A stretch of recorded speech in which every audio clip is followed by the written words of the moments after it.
Hello guys, in this video I am going to show you how to add your events to your calendar on Facebook.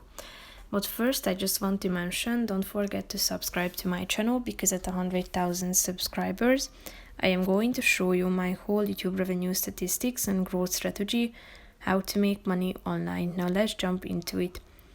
First of all, open the app on your phone, tap on the menu icon down below in the right side corner of the screen.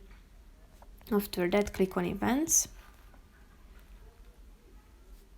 tap on this either the calendar icon to check out your events, tap on it, scroll down and click on the manage button, and here you have this add to calendar option, so tap on it and then click on OK so that you allow Facebook to have access to your phone's calendar.